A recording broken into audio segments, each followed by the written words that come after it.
Hey everybody, welcome back. Thanks for taking the time to watch Hello Good Game.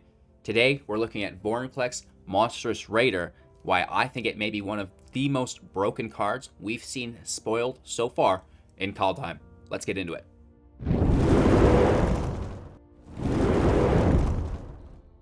Alright, so this is a 6/6 for 6 with Trample and Haste. If you would put one or more counters on a permanent or player, put twice that many of each of those kinds of counters on that permanent or player instead. Woof. If an opponent would put one or more counters on a permanent or player, they put half that many kinds of each of those counters on that permanent or player instead. Rounded down. This is a lot to take in. It's a 6/6 with Trample and Haste, which is enough to get most people's attention already. Then we see, it's a 6 CMC. That's pretty expensive, right? And what's all this flavor text about? What does that really mean? So we're going to break that down for you guys today and indicate why it is so important, not only within our current meta, but probably in the meta to come as well. So, first things first, this will affect Planeswalkers when they enter the battlefield. This will incur double loyalty on your Planeswalkers. And again, on the reverse side, it will also incur half loyalty rounded down on your opponent's Planeswalkers.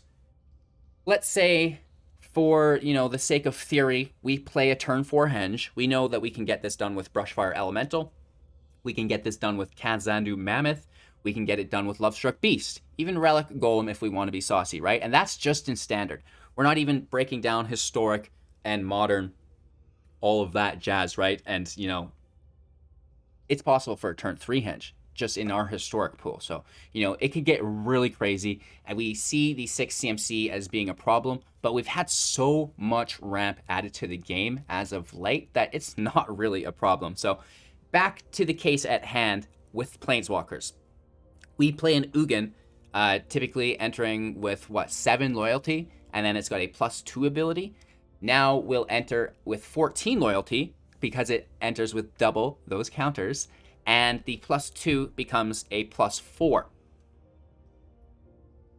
If we even want a plus, because we can immediately do his ultimate, right? Okay, so that's kind of wacky. And on the opposing side of this, the reflection, our opponent's Ugins will only enter with 3 loyalty. 7, divided by 2, rounded down, is only 3. So it cannot minus to kill it because it's got a 6 CMC, nor can it plus to kill it because it's a 6/6.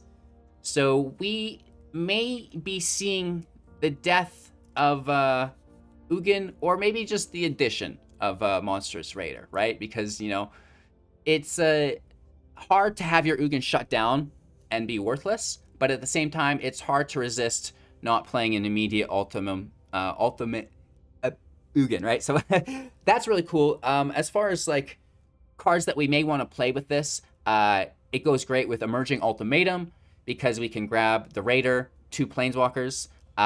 We can play it with Genesis Ultimatum, obviously, because that's another great way to play both it and Planeswalkers at the same time, which is really nice. So I think that this card will see play in many decks, not just the Planeswalker decks, where it is, most game-breaking because you can immediately do your ultimate, right? Very, very nice. But also just in an aggro deck, right? The Trample and Haste shouldn't be ignored, even at that. You play it on top of a Henge, like we talked about. It doubles the counters, so it comes in as an 8/8 with Trample and Haste. You draw a card. Everything else you play gets +2/+2 now instead of +1/+1 from the Henge. So, if you're just playing an aggressive green or aggressive Gruul-based deck, I think that this still is, totally viable for you.